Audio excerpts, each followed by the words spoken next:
ما تتخضيش قوي كده، هو كل شويه بيجيله الحاله وشويه وهيبقى كويس. بس الموضوع دي صعب قوي.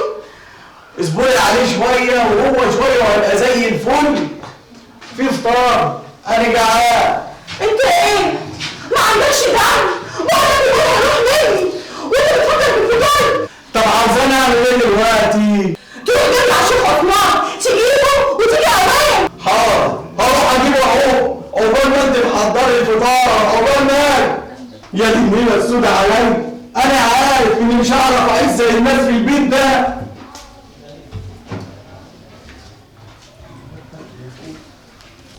بسم الله الرحمن الرحيم. بسم الله حرصك وصلنا. يا رب شيل عمرو وحميه. عمرو يا عمرو رد عليا يا ابني، ما توجعش قلبي عليك. ده انت وابويا وجوزي وكل حاجه ليا في الدنيا. ده ابوك الله يرحمه ظبط امانه في رقبتي. انا هجيب له شويه ميه اقرا عليهم القران.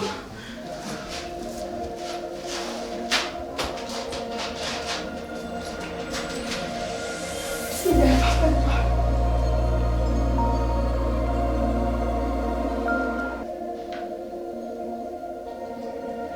بسم الله الحفيظ. بسم الله الرحمن الرحيم. من كل عين لمة ومن كل عمل مرشوش او مدفون او متاكل يحفظك يا ابن بطني ويحميك. يا عمر بسم الله حافظ كل حاجه يحفظك يا ابن بطني من كل شر. اتفضل يا عم الشيخ عثمان، تعال. قومتوا من النوم وجبتوا على مدى وشه. اتفضل يا عم الشيخ. بسم الله الرحمن الرحيم. الحقني يا عم الشيخ الحقني. أعوذ بالله. في ايه يا عم الشيخ؟ يا ساتر يا رب، إيه ده؟ في ايه يا عم الشيخ مالك؟ أبقى أقول لك بعدين. ماله الواد؟ الواد هيموت مني، ما انا بعمل كل وقت عليه.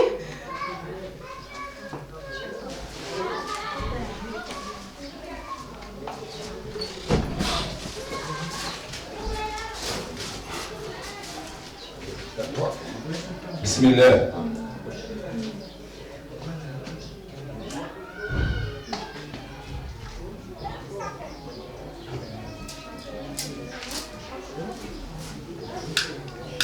عمرو ابني حبيبي، فيك ايه يا ابني؟ ايوه يا أم. مالك يا ضمير فيك ايه؟ احس ان في حد ماسك رقبته عايز يموت، انا تعبان قوي يا أم. ما تخافش يا ضمان، عمك الشيخ عثمان هنا وان شاء الله تبقى زي الفل. هو مات في ايه يا شيخ عثمان؟ ابنك معمول له عمل من الأعمال السفلية الملعونة، ولو ما لحقتهوش هيتسحب منك تحت الأرض وهيموت. طب وبعدين ايه الحل؟ العمل عمل ربنا. أنا هكتب لك على شوية حاجات تجيبيها وإن شاء الله خير. ربنا يخليك لينا يا رب ويحميك.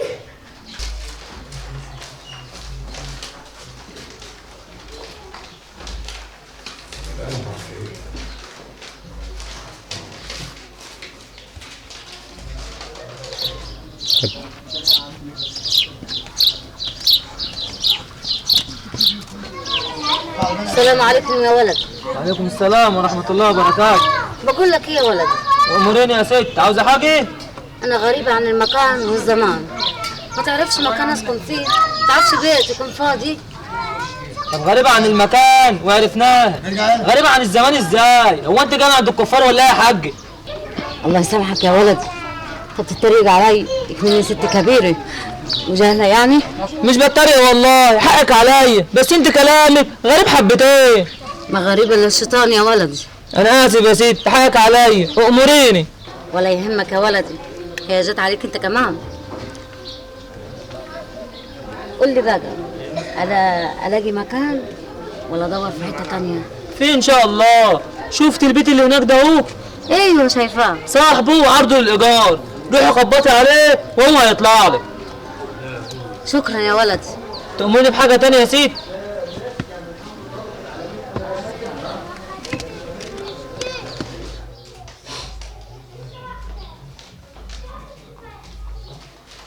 امسكي يا ست بوسينة. ادي الحاجات اللي هتجيبيها، واول ما تجيبيها تبعتها لي مع فريم، اعملها لك وابعتها لك تاني. من عين حاضر. وانت يا فريم امورني يا عم الشيخ. تجيب لي الحاجات دي بسرعه، وتجيلي على البيت اعملها لك، وتيجي ترشها بالطريقه اللي هقول لك عليها. حاضر، اول ما اجيبها هجيلك طوال. وكمان الواد يشرب ويستحمى منها. خلي بالكم العمل المره دي تقيل قوي ولازم نفكه بسرعه. حاضر يا عم الشيخ. الله اعرف بس مين اللي بيعمل كده؟ والله لا كده ابدا. ربنا يسهلهم يا ابني. حسبي الله ونعم الوكيل، حسبي الله ونعم الوكيل. استاذن انا بقى، السلام عليكم. وعليكم السلام ورحمة الله وبركاته. هو ماله طلع يجري كده على طول؟ مش عوايده يعني؟ تلاقي وراه مشوار ولا حاجه. جايز. المهم هتعملي ايه دلوقتي؟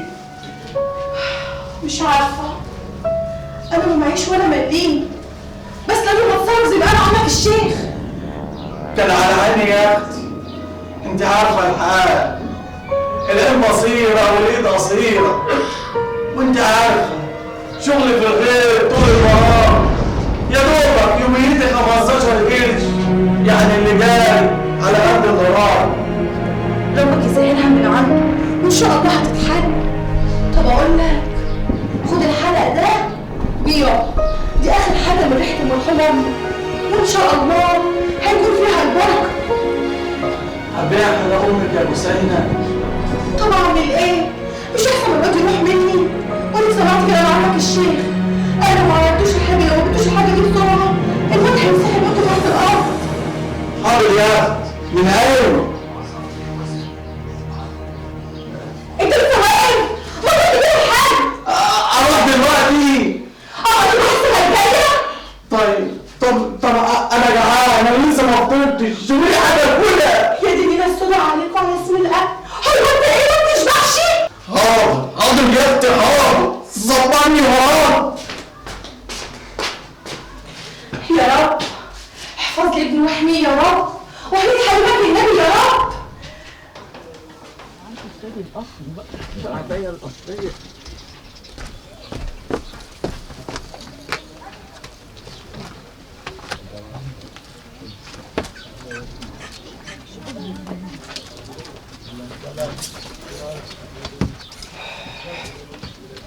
ها يا ست، عجبك البيت؟ طبعا عاجبني. بكم اجرته في الشهر؟ بص يا ست، انا عارض البيت ده ب2 جنيه، بس عشان خاطرك انت همشيهولك 1.5 جنيه. جنيه يا ولدي، ملوش لازمه كده. كدبه يا ست انت. البيت دي اخر واحد جالك عليه قلت له 1.5 جنيه وانت وافقت، وبعد ما وافقت جالك وقال له انه صرف نظر، وانت قلت له طب ب1 جنيه، راح مرضيش وسبك ومشي. عرفت الكلام ده منين؟ ناس كتير بتقولك ده. الناس دي كدابه في اصل وشها. وهيكدبوا ليه بقى؟ هيكدبوا ليه؟ عشان مش عايزين نأجر البيت. مفيش حد بيحب الخير لحد دلوقتي، انت مش فاهمه حاجه. يعني البيت ده مفيهوش عفاريت زي ما بيقولوا؟ عفاريت اللي بتتكلم عليها دي؟ البيت ده مفيهوش عفاريت ولا حاجه. عفاريت ايه بس؟ وبقول لك ايه، لو مش عايزه تسكني فيه امشي، في بدلك 1000 يسكن فيه. لا هسكن، بس مش ب2 جنيه ولا ب1 جنيه. امال بكام بقى؟ ب0.5 جنيه. والله الله يسهل لك يا عواد. يا عواد، وانت عرفت اسمي منين؟ سألت عليك وقالوا لي ان انت اسمك عواد دمراني، وانك راجل متيسر وعندك بيوت وطين، وانك اغنى واحد في البلد، وانك راجل زين. ها قلت ايه؟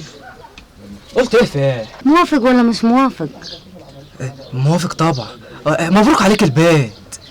الله يبارك فيك يا عواد، يجعل حياتك كلها سعادة.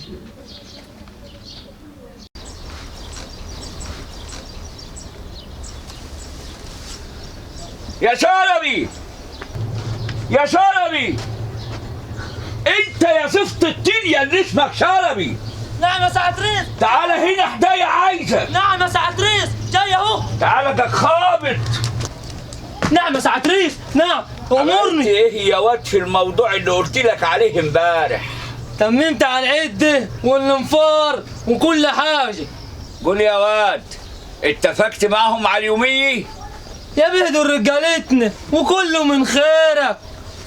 وبعدين ما حدش يقدر فيهم يقول لا حتى لو مش هياخدوا فلوس. ليه يا اخويا؟ هيشتغلوا لله والوطن؟ لا مش لله وللوطن، بس هم متعودين انك راجل كريم وايدك سخيه، وكل مره تتفق معاهم على يوميه تديهم اكتر منها بكتير. لازم يا واد يا شلبي تزود لهم المعلوم، لانهم وشوا الخير علينا والخير منهم زاد. طب يا بيه شفت انت بقى بتقول ايه؟ هم بقى بيقولوا اكتر من كده بكتير. بيقولوا ايه يا واد؟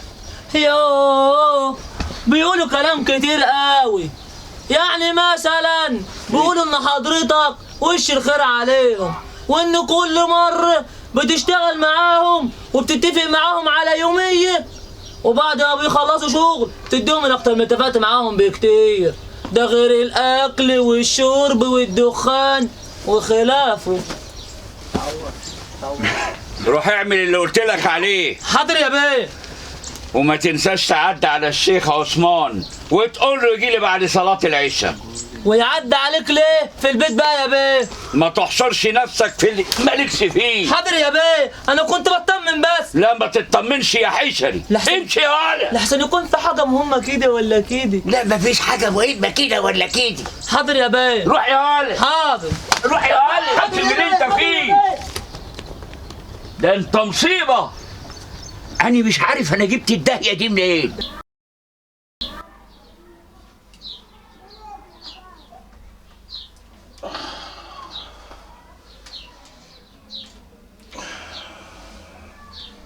ايه دي؟ الولاد راحت على فين؟ مش عوايدها تقوم بدري كده.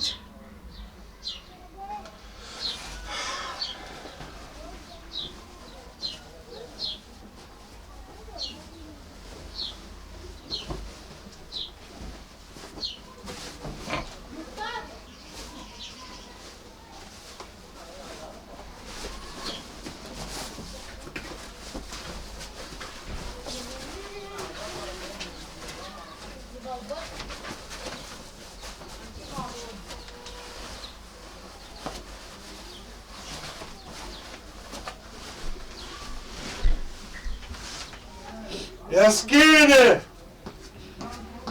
يا سكينة، انت فين يا ولية؟ ايوه يا اخويا. ايه يا اخويا عايز حاجه؟ بتعمل ايه يا ولية عندك على الصبح؟ انا صحيت من النوم ما لقيتكيش جنبي. بحضر الاكل. بتحضري الاكل؟ امال فين يا ولية ام عيد؟ مشيتها امبارح. ومشيتيها ليه بقى ان شاء الله؟ مش عارف ليه. لا مش عارف. اقول لك يا حبيبي اقول لك. الولية يا اخويا بقالها شهرين ما خدتش ولا مليم، وكل شويه تلمح لي بالكلام وتنبط. ايش عيالي كبروا، ايش البت رايحه على الجواز، ايش الشوار بايه وايه وايه. يعني بالعربي كده بتقول لنا خلوا عندكم دم، واخد بالك انت؟ خلوا عندكم دم وهاتوا الاجره. طب ما انا كنت هتصرف يا سكينة. وهتتصرف ازاي بقى يا اخويا؟ ايه يا اخويا انت مش حاسس بنفسك؟ ده احنا يا دوب القرشين اللي بتجيبهم على القد، ولولا بقى فلوس ابويا وخير ابويا والارض بتاعت ابويا اللي بيجيب الخير كله كنا زماننا بنشحت. خلصت الموشح بتاع كل يوم؟ لا يا متولي لسه. عارف الباقي في جديد ولا هو؟ لا هو يا اخويا، هو بيتغير خالص. ولا هرد عليك بالرد بتاع كل يوم. انا راجل عندي ارض ملهاش حصر ومزارع قد الدنيا، ده غير اني احتكم على نص بيوت البلد، ده غير اني بتاجر في الفلوس السايله. حوش يا اخويا، حوش على الفلوس اللي داخل بيها السايله دي. وعلى رأي المثل يا اخويا اللي ما يشوفش من الغربال يبقى اعمى. تقصدي ايه بالكلام ده يا سكينة؟ يعني ابقى استغطى كويس وانت نايم يا متولي عشان ما تستهواش. لم لسانك يا سكينة عصوب. حاضر يا اخويا هلمه، بس قول لي بقى لما انت عندك كل دي حنضمت ليه؟ والولية معيد ما خدتش فلوسها ليه لحد دلوقتي؟ وحالتنا ضنك. ما انت عارفة اللي فيها يا سكينة، ولا لازم اتكلم كل شوية؟ ايوه عارفه، الفلوس والارض عند ولاد عمك عواد وعتريس، ومن وقت ما ابوك ما مات ووصاكم وقال لكم كل حاجه مع الكبير، والكبير مين؟ عتريس. ومن يومها يا اخويا وهو بيصرف في الفلوس صرف، وانت بتروح له تاخد يا دوب يا دوب يا حبيبي الشهريه، ولا اصغر واحد بيشتغل عنده. مش كده يا اخويا؟ اصطبحي على الصبح يا سكينة بدل ما اوريكي شغلك. ايه هتضربني؟ وكسر دماغك كمان يا سكينة. اهدي، طب وريني كده. انا عارف انك جازمي وانت جازمك، ها؟ ولازم تاخدي فوق دماغي عشان خاطر تبعدي. تعالي يا بنت الكلب. عليا الطوال اللي هيقرب منك عشان يخرجك. خلي بالك. بلاش يا اخويا خلاص، خلاص انت عايزه خلاص والنبي يا رضوان، خلاص يا رضوان بالله عليك. اسمعي، بعد كده ما تعمليش حاجه غير لما تشاوري لي وترجعي لي. حاضر يا اخويا. وتروحي تجيبي الوليه ام عيد وما ترجعيش البيت غير وهي في ايدك، فاهمه؟ حاضر كل حاجه. لما نشوف اخرتها معاك ايه يا سكينه. جاتك الهم وليا نكديه على الصبح. حسبي الله ونعم الوكيل. يا ربنا ياخدك يا مفتري. بطلت تقولي يا وليه. مش حاجه. حاضر حاضر.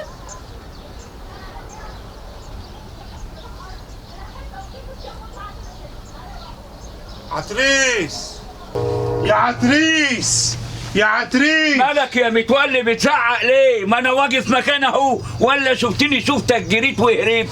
عايز اتكلم معاك شويه. اتكلم يا اخويا، كل اذن صاغيه. مش هينفع هنا، لازم كمان عواد يكون حاضر الكلام. امال لما مش هينفع هنا جاي لي هنا ليه؟ مش احنا ولاد عم برضو؟ ايوه، عشان خاطر ابويا وابوك اخوات شججه، واحنا عايشين من خيرهم، من خير اهاليني. يبقى لازم عواد يكون حاضر الكلام.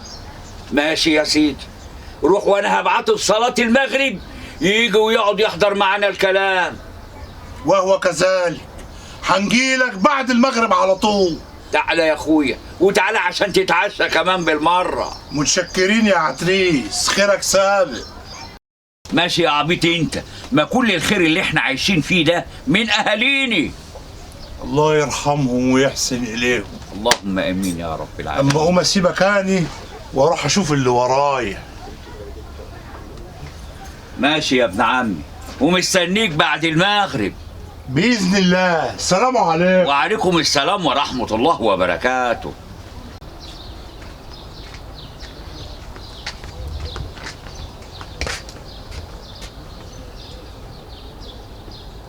انت واقفه ليه يا بنتي انت؟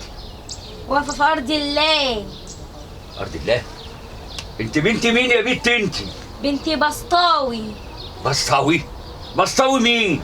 بسطاوي اللي انت سرقت أرضه وخدتها منه بتراب الفلوس، وهو دلوقتي راقد في الدار بيموت بسببك. سرقت أرضه؟ انت عارفه انت بتكلمي مين يا بنت انت؟ أيوة عارفة، عتريس. عتريس كده حاف؟ أمال بغموز. أيوة حي. عارفه لولاش انت بنت صغيره انا كنت دفنتك مكانك.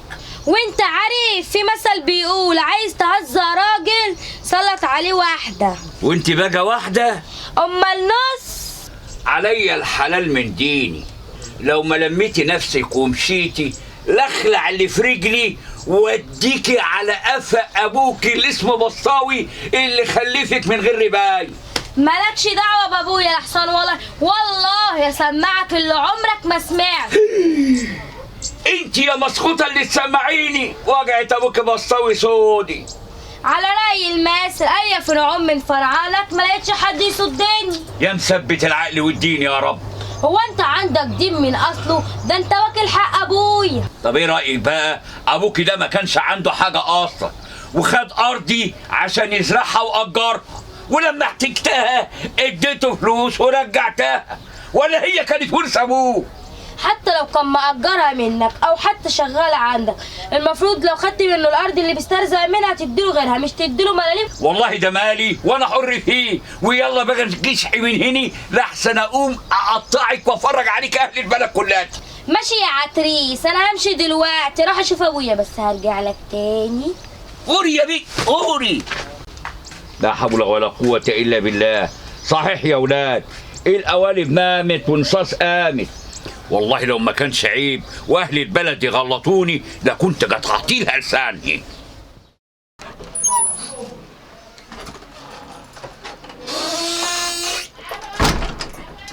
السلام عليكم. ايه يا متولي، كنت فين امال؟ عملت اللي قلتلك عليه، رحت جبت الولية ام عيد. ايوه يا بيه، انا هنا اهو، تأمرني بحاجه؟ فيها ام عيد؟ ايه اللي مشاكي؟ هو احنا كنا قصرنا معاكي في حاجه؟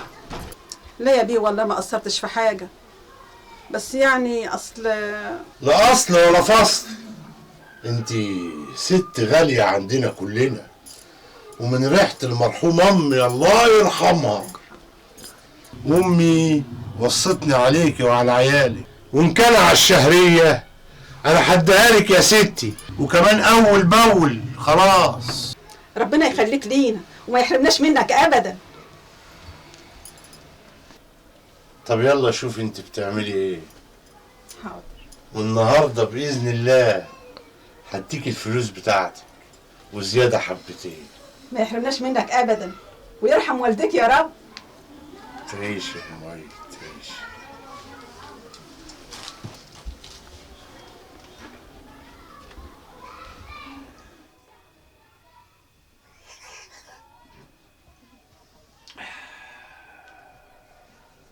السلام عليكم. السلام عليكم يا ابن عمي يا غالي. وعليكم السلام ورحمة الله وبركاته. يا أهلا بولاد عمي، يا أهلا بيكم. اتفضلوا اتفضلوا. زد فضلك يا غالي. نجيب العشاء الأول. ولا عشاء ولا غدا، احنا جايين في كلمتين وهنمشي على طول. في إيه يا متولي؟ شكلك مش على بعضك من الصبح، من ساعة ما جيت الغيط فيك حاجة غريبة. ما تقول وتتكلم وتخلص. هو فيه ايه يا عتريس؟ وايه الموضوع بالظبط؟ يعني أنت مش عارف في إيه؟ ابدا والله ما اعرف حاجه. كل اللي حصل ان ابن عمك متولي عدى عليا الصبح في الغيط، كان بيقول لي عايزك في كلمتين ضروري عند عتريس، انا ما اعرفش فيه ايه. بقى الموضوع كده.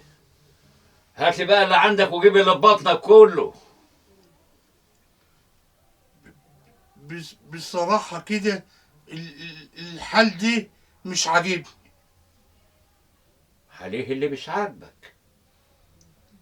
احنا التلاتة ولاد عم، والخير اللي انتوا فيه ده كله يبقى المفروض لينا كلنا، وانا بقى الوحيد اللي مظلوم فيكم.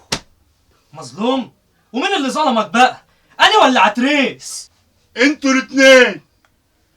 ايه؟ لا الكلام ده ما يتسكتش عليه. استنى انت يا عواد.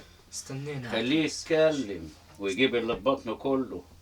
يعني انت يا عواد يا ابن عمي بسم الله ما شاء الله حالتك حلوة قوي، وبتصرف مصاريف كتير غير الاكل والشرب، وبتصرف يجي 500 جنيه على البيرة والحشيش غير الدخان وخلافه.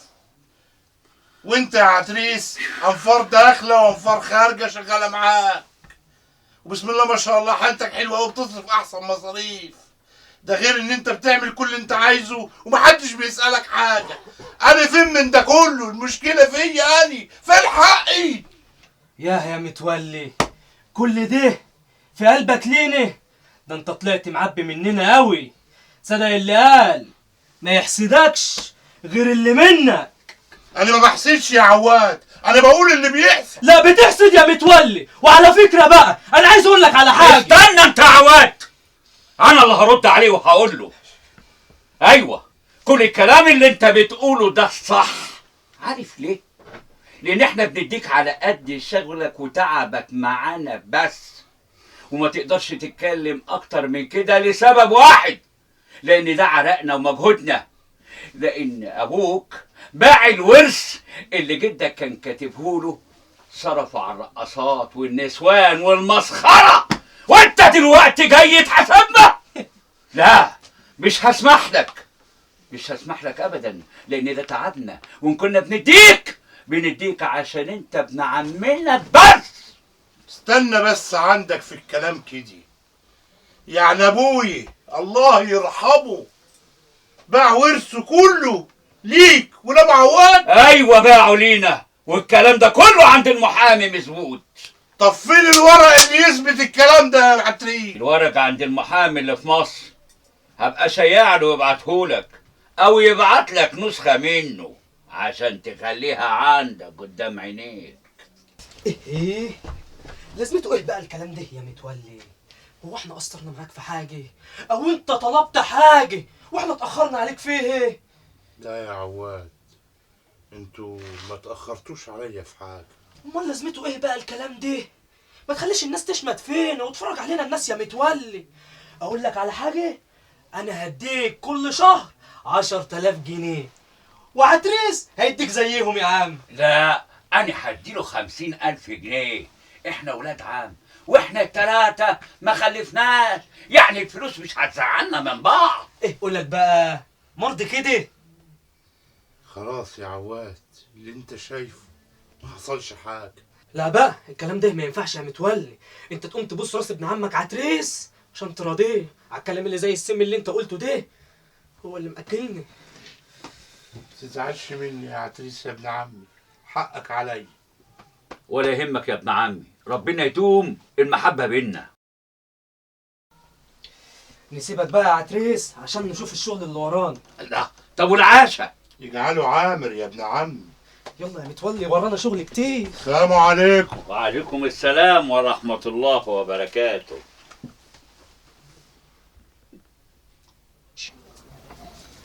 السلام عليكم. وعليكم السلام. وعليكم السلام ورحمة الله وبركاته. اهدي، هو ايه اللي جاب الشيخ عثمان هنا؟ ما تشغلش بالك انت، لحسن يكون العتريس ابن عمك تعبان ولا حاجة. الشر بره وبعيد، ابن عمك زي الفل. امال ايه اللي جاب الشيخ عثمان هنا؟ مالكش دعوة يا متولي، يلا بينا يلا. السلام عليكم ورحمة الله. وعليكم السلام ورحمة الله وبركاته. ازيك يا شيخ عثمان يا راجل يا طيب يا بركة؟ مرحب بيك يا حاج. بسم الله ما شاء الله، بسم الله ما شاء الله، بيتك كله بركة يا حاج. ده كله بركة عشان انت نورته. ربنا يبارك لنا فيك يا سي عتريس، ويجعله عامر دايما بحسك. جاهز؟ طبعا جاهز وقاعد مستنيك. واديني جيت اهو، يلا بينا بقى. على بركة الله. توكلنا على الله. يا مسهل يا رب.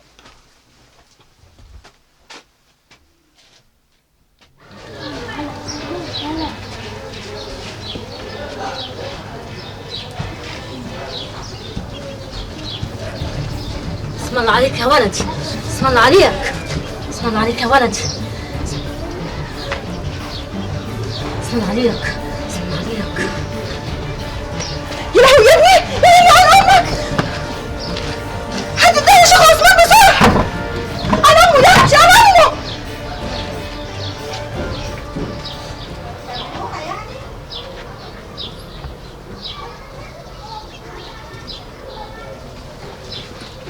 حبيبي يا ابني، سلامتك، الف سلامه. حاسس بايه؟ كنت بلعب هنا ووقعت ومش عارف ايه اللي حصل. حصل كل خير يا حبيبي، حصل كل خير.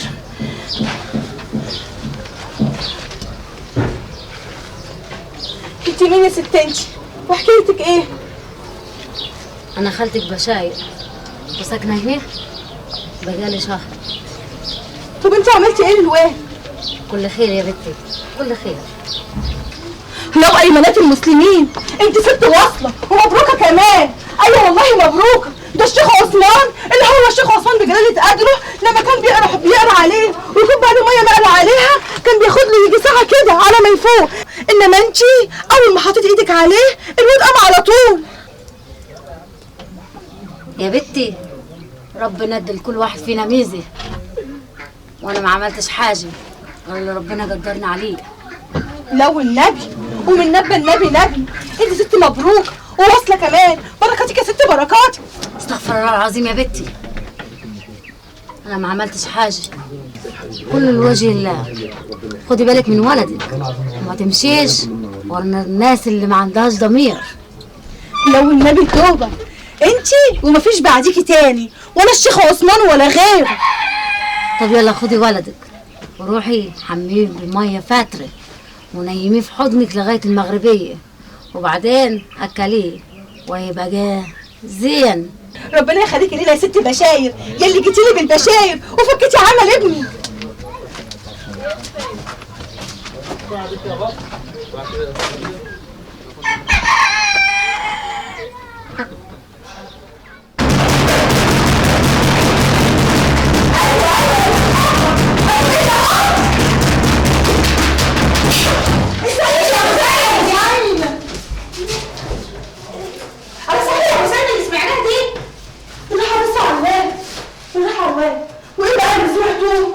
سمعنا ان الواد عروب جات له الحاله في الشارع قدام بيت الست اللي ساكنه جديد، اللي ساكنه في بيت عوام، وهي اللي فوقته في غمضه عين. صحيح الكلام ده؟ ايوه صحيح. طب ازاي ده حصل يا حسين؟ احكي لنا.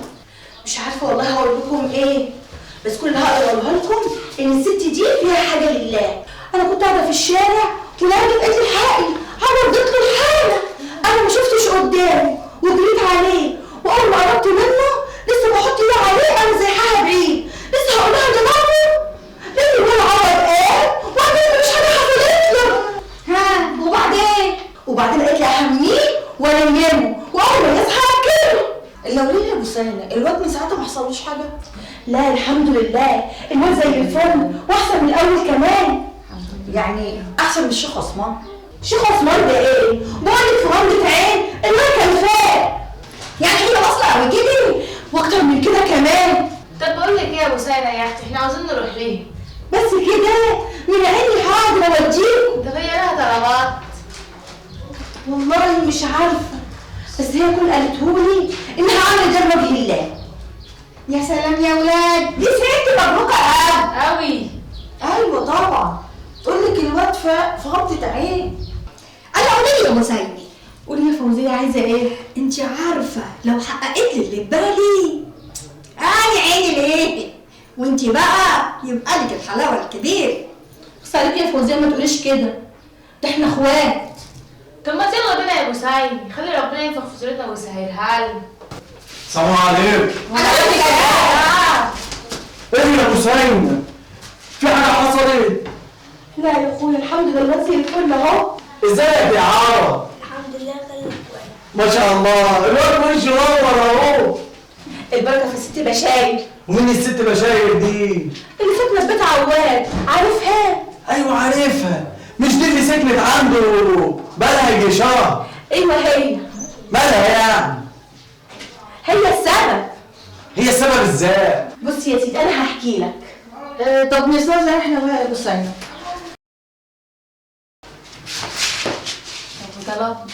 بكره ان شاء الله على المغربيه. فوتي بعافيه بقى يا بوسينه. الله يعافيك يا فوزيه يا اختي. الف سلامه على عوض يا بوساي. الله يسلمك. ما تنسيش بكره يا بوسينه. لا مستنياكم. تعالي هنا فهميني فيه ايه؟ استنى بس انا هحكي لك كل حاجه. بصي يا سيدي. بس تحكي لي كل حاجه واحده واحده. حاضر، اسمع بقى.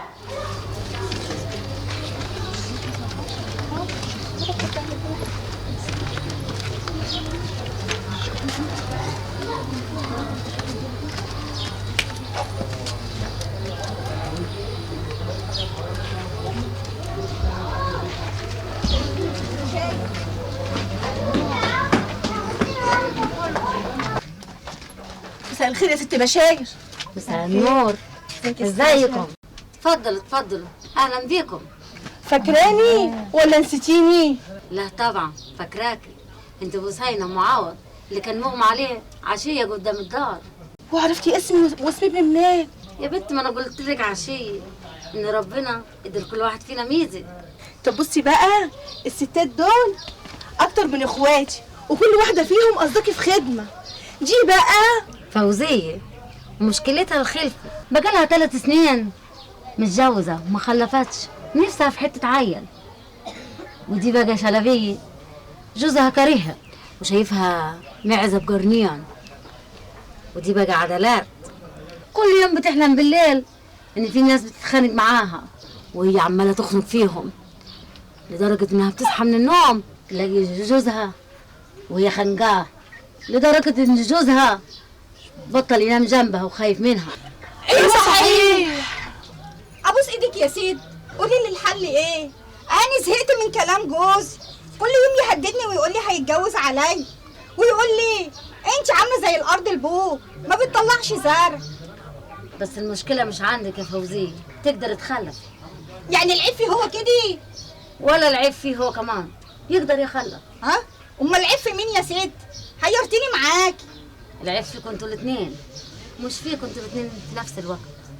فزوره دي ولا ايه؟ انا مش فاهمه حاجه. الحكاية ما فيها ان معمول لكم عمل عشان ما تخلفوش. عمل؟ والله انا كان قلبي حاسس من الاول. مين بقى اللي عامل لنا العمل ده؟ دي اسرار يا فوزية، واحسن لك انك ما تعرفهاش. وانا يا ست مشكلتي ايه؟ مشكلتك العيب في جوزك، في واحدة حاطة عينيها عليه وعامله له عمل ان يشوف الجلد مسلسل ومعزة بقرنيان. يا ساتر يا رب، قرد وكمان مسلسل، يا سنة سودة. ايوه قرد مسلسل، ومش هتهدى عليكم غير لما تتطلقوا. والنبي يا ست تشوفي لي حل، اقول لاهلي ايه؟ ده انا متجوزه بقالي 3 شهور ولسه بنت بنوت. حالك عندي يا شلبية، ما تخافيش. وانا يا ست اعمل ايه؟ اما انت بقى يا عدلات، فكان في عمل مرفوش، ما كنتش انت المقصودة بيه، لكن من حظك عديتي عليه. انا عارفه حظي منيل. طب والعمل ايه يا ست؟ كل حاجة محلولة، وكل حاجة لها وقت وتتصلح فيه.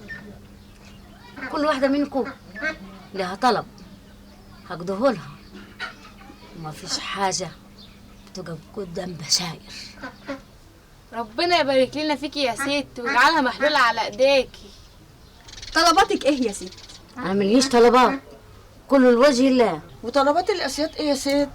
الأسياد صالحين ملهمش أي طلبات.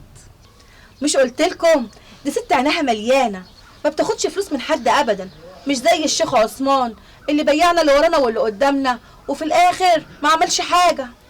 بلاش نجيب في سيرة حد، ربنا ستر بعباده. كل واحدة فيكم معمول لها عمل هفكهولها، بس بعد كده كل واحدة فيكم تخلي بالها من نفسها. ربنا يبارك لنا فيكي يا ست. الحمد لله، ربنا بعتك لينا في الوقت المناسب. يعني خلاص يا سيد كل حاجه هترجع زي الاول واحسن ان شاء الله. يا رب يا رب. طب يلا بينا بقى انت وهي، يا رب بشاير ترتاح. يلا بينا. افوت عليكي امتى يا ست بشاير؟ لا ما تفوتيش عليا يا ابو سيد، كل واحدة فيكم تقول لي اسمها واسم امها واسم جوزها، وانا هفك لكم كل الاعمال وكل شيء مقضي باذن الله. يا رب يا رب.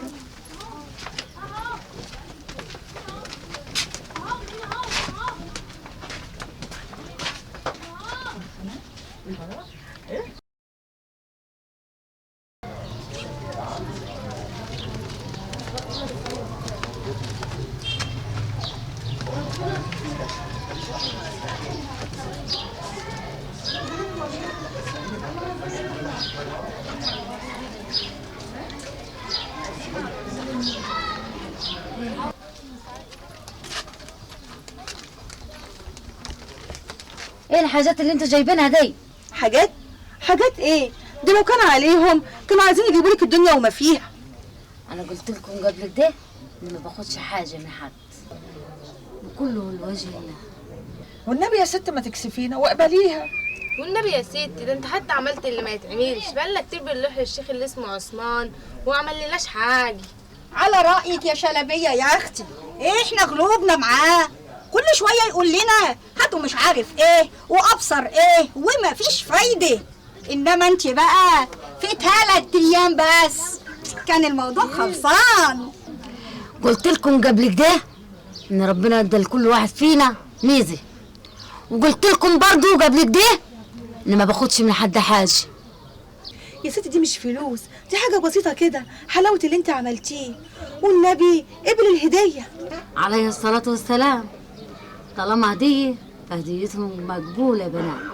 يفوتك بالعافيه يا ستي بشاير، يا بشاير الخير علينا وعلى البلد كلها.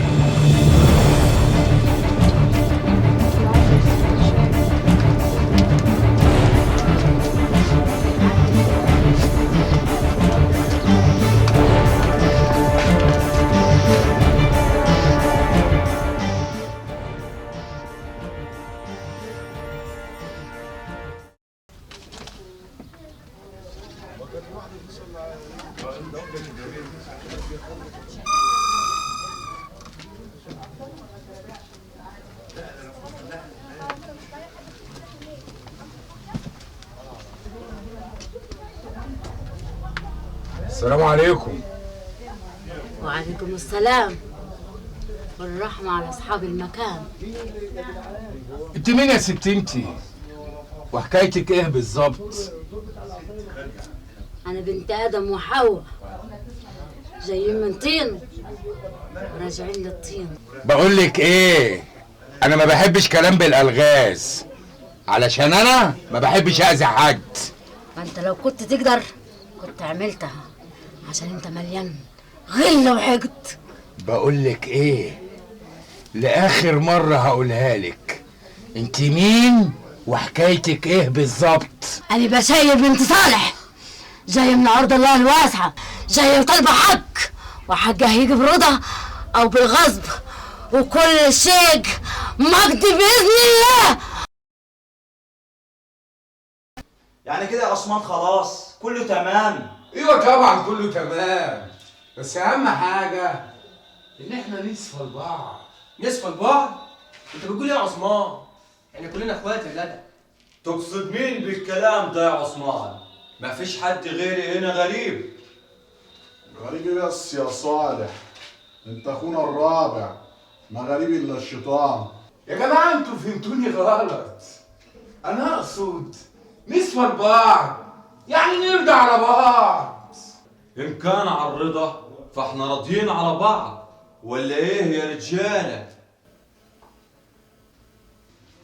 يبقى خلاص نتوكل على الله، وكل شيء مقضي باذن الله.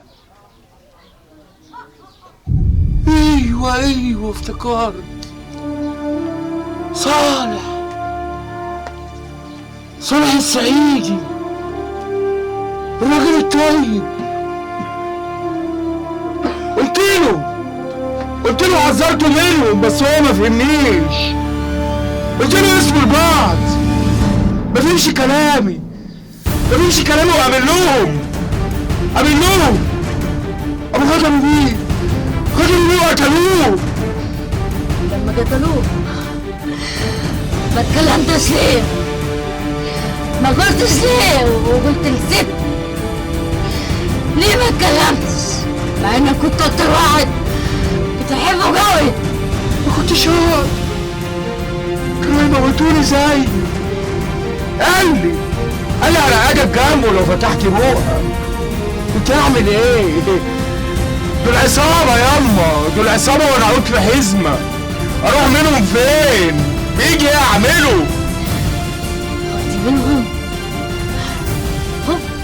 انك مضيت معاهم اتفاق وسكتوك وخلوك في صفهم، وانت كلب خسيس رضيت بالعظمه اللي اديها لك ومضيت بايدك الاتفاق، وعشان ما مضيت بالاتفاق ولسانك نطق بالظلم رضيت بالفلوس، ولازم تاخد جزاتك دلوقتي يا عثمان يا ابن نفيسي. ايه اللي انت كاتباه في الورقه ده؟ يا نهار اسود، ده كرزة مصوفلي وكاتبه اسمي ومسموم من ايه؟ انت ناوي على ايه؟ ناوي على الفاهمين؟ ناوي تاخد جزاتك دلوقتي يا عثمان يا ابن نفيسي. ايه ده؟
ايوه جاي اهو. طلبات الشاي والشيشه يا سعد. من عيني. وعندك واحد شاي وشيشه وصلاحه.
احلى شيشه في القهوه كلها. هو اللي حصل للشيخ عثمان ده بجد؟ ايوه طبعا بجد. يعني هو فعلا مات مقتول؟ يوه ده مات موته وحشه قوي. بيقولوا ان هم لقيوه مرمى على الارض وايده ووشه محروقين والعبايه بتاعته متقطعه ولا اكن كان الكلاب بتنهش فيهم وواخد له يجي 30 غزه في بطن. يا ساتر يا رب كل ده؟ اه والله زي ما بقول لك كده. ما تعرفش مين اللي قتله؟ بيقولوا بسم الله الحفيظ الجن اللي معاه هم اللي عملوا فيه كده. هو كان محضرهم عشان يعمل بيهم عمل، ما اتفقوش مع بعض فغضبوا عليه وقاموا موتيني.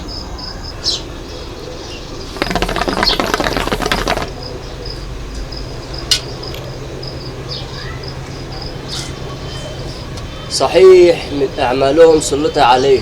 بيقولوا كمان ان هو اللي كان بيعمل اعمال لاهل البلد عشان يروحوا له يفك لهم الاعمال دي فيقلبهم وياخد فلوسهم. ايه دي بجد الكلام ده يا سعده؟ اه والله زي ما بقول لك كده. صدق اللي قال ينقلب السحر على اللي عمله. سعده ولا يا سعده؟ ايوه جاي اهو. طب بعد اذنك بقى لما اشوف الزباين. اتفضل يا اخويا شوف الزباين.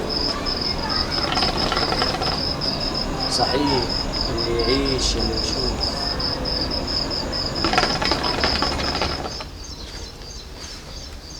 السلام عليكم. وعليكم السلام ورحمة الله وبركاته. اتفضل اتفضل.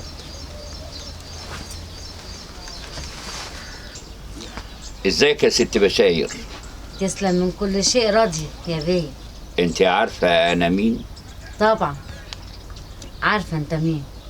ده انت عتريس بيه ابن عم عواد بيه صاحب البيت اللي انا ساكنة فيه، وليك اكتر من نص البلد وانت كلمتك مسموعة. بسم الله ما شاء الله عليكي، ده انت عارفة كل حاجة.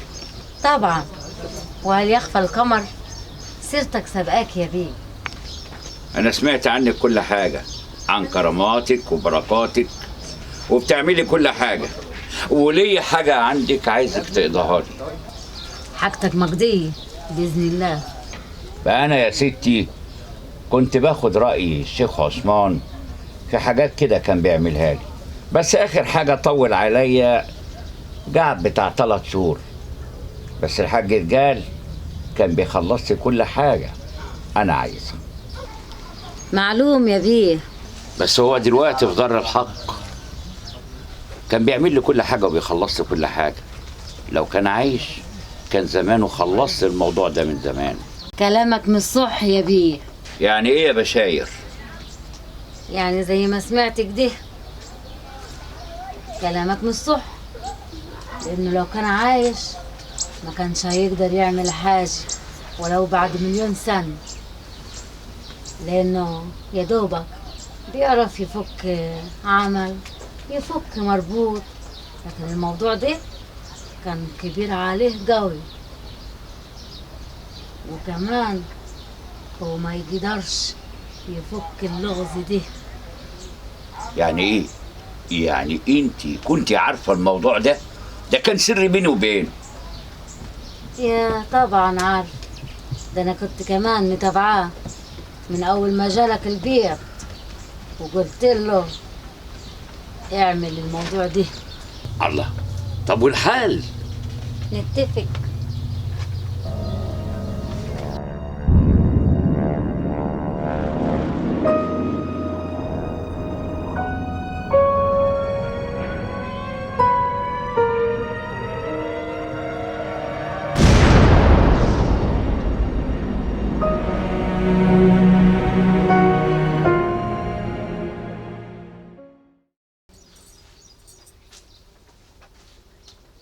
وادي يا شلبي،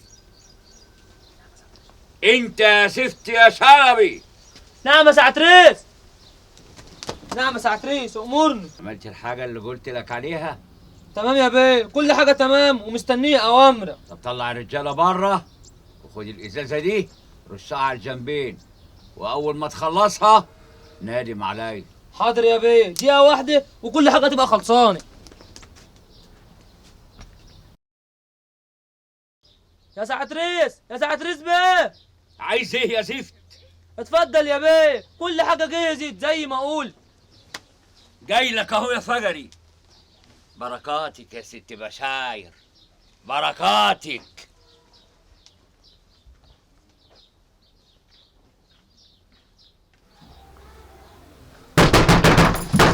ايوه يا متخبط.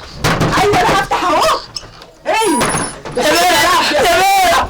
في ايه يا شلبي مالك؟ الحالي يا بيه، الحالي. في ايه يا اتكلم؟ عزيز من ابن عمك. ماله عزيز؟ مات يا بيه. مات ازاي يا واد انت؟ مات يا بيه. الدنيا اتهدد عليه والبيت ضاع عليه ومات. دنيا اللي اتهدد يا واد يا زفت انت. زي ما بقول لك كده. هي ليه مامت ولا ايه؟ كان مديني ازازه وقعد يرشها في البيت، واول ما مشيتها الدنيا اتطلعت عليه ومات يا بيه، مات. يا سنة سودة، كل ده حصل وانا ما اعرفش. ايوه يا بيه حصل، ايوه. مين يا واد اخر واحد كان مع ابن عمي؟ مين اللي اداله الازازه دي؟ اخر حد كان عنده، ايوه، الست رشاد العرافه. بتقول مين؟ بشاير؟ ايوه يا بيه هي. مش دي الست اللي كانت ساكنه عند عواد ابن عمي من يجي 3 شهور وشويه؟ ايوه يا بيه هي، ايوه. يبقى هي دي اللي عندها جواب على الاسئله كلها. همك مع الرجاله نروح لها البيت ونطلع ابن عمي من التراب. الرجاله جاهزه يا بيه وتحت امرك. طب يلا بينا يا واد. حاضر حاضر يا بيه. هو فين يا ست؟ ما اعرفش يا اختي. يا رب يا رب جيب العواقب سليمه يا رب.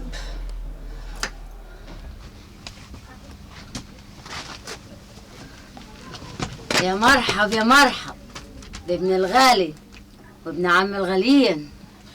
انت مين يا ست انت؟ وايه حكايتك؟ ياه، ده انا مستنياك من زمان، بس انت اللي اتأخرت. وانت تعرفيني منين عشان تستنيني؟ واتأخرت على ايه؟ حساب بقاله 33 سنة وجه الوقت عشان يخلص. 33 سنة؟ ده انا يا دوب كان عندي 10 سنين. يعني ما كنتش هوى على حاجه ولا كنت اعرفك اصلا. الحساب ده كان المفروض يخلص من بوك وعمامك، بس يا خساره ما لحقتهمش. بقول لك ايه يا ست انتي، ما تعمليليش فيها مجنونه. انا عايز اعرف دلوقتي حالا ايه اللي حصل وكل حاجه. عايز اعرف ايه اللي حصل لاولاد عمي وايه اللي حصل للشيخ عثمان. اللي حصل ان كل واحد موت نفسه بنفسه، وعثمان كان لازم يموت عشان جالي البيت وعرف حقيقتي ان انا بشاير بنت صالح الراجل الصعيدي الطيب اللي كان بيحب الناس كلها وكان بيحب يساعد الناس كلها. بس لما بقى قابل ابوك وعمامك لعبوا بدماغه بموضوع القاصرات واتفقوا مع بعض انهم يفتحوا مقبرة، وكل الخير اللي هيجي هيقسموه على بعضيهم بالعدل. وكان معاهم الشيخ عثمان وبدأوا في الحفر، وبعد ما فتحوا وقربوا خلاص يفتحوا الباب وهم نازلين على السلم، قال لهم الشيخ عثمان ان النفوس لازم تصفى، وابوي خد الكلام على نفسه ورد عليه عرفة وقال لهم انهم واحد. نقرا الفاتحة على الخاين وولاد الحرام. نقرا الفاتحة. هات ايدك يا صالح يا اخوي، ننزل مع بعض وقلوبنا تكون على بعض. وانا كمان امسك في ايدك يا صالح يا اخويا وحبيبي. حبيبي يبقى انا كده امشي بقى، ما هو مش معقول صالح يبقى ليه 3 ايدين. انت بتقول ايه؟ ده انت الخير والبركه. بقول لك ايه، انت تخليك ورانا وفي ظهرنا، اول ما يجي العفريت تيجي من وراه وتخده.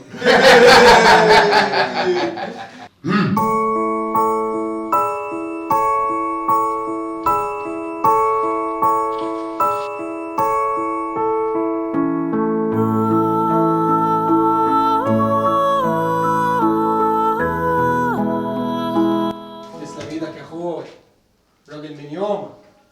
اخيرا خلصنا منه. يا عثمان انت بتتفرج على ايه؟ ادي الدم قدامك، يلا توكل على الله قبل ما يضرب، وخدها بالباب ما يقبلوهوش، وساعتها ما يبقاش قدام الا دمك. حاضر حاضر حاضر حاضر. مات، اترملت مرته واتيتمت بنته، ويا دوبك عندها 7 سنين. مات اللي كان سندها، مات اللي كان ظهرها، مات اللي كان كل حاجة بالنسبة لها. وحلفت من يومها إن أنا لازم آخد طاره، وإحنا صعايد ولازم ناخد طارنا. وكان لازم عثمان يموت عشان يعرف حقيقتي. بعد ما جه وعرف إن أنا بنت صالح وجه كان هيقول عتريس، وجه عتريس لي البيت عشان افتح له المقبرة اللي بقاله 3 شهور مش عارف يعمل فيها حاجة، وانا كنت مكفلهم كل حاجة. اتفق معايا قلت له هاخد 100,000 جنيه، فقال لي حاضر، وانا اديته جزازة ماكلة عليها 7 أرباع. بس الجزازة دي ما كانتش لصالح، كان مقري عليها 7 أرباع شر. بس قلت له قبل ما يرشها لازم نخلص من عواد، دي طلبات الأسياد كان عليه ابن عمه عشان الطمع والفلوس وشنقه.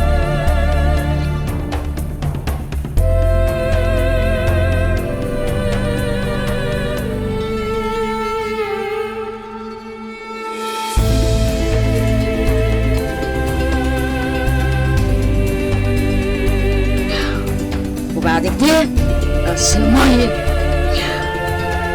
وارواح الشر عملت كل اللي اتأمر عليه ودفنوا بالعايب.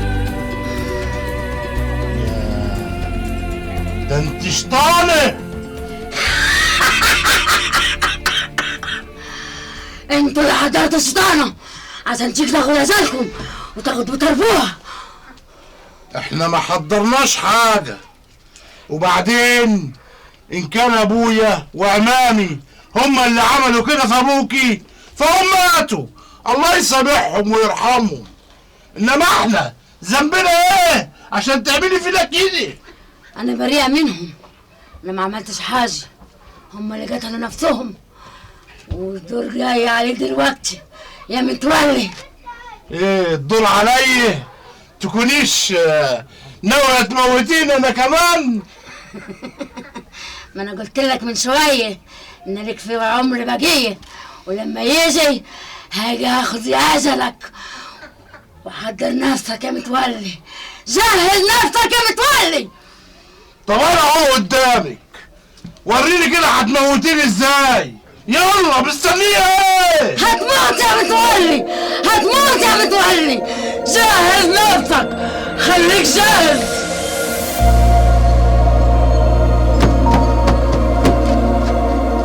بشاير بشاير، رحت فين يا بشاير؟ اظهري اظهري، انت فين كده؟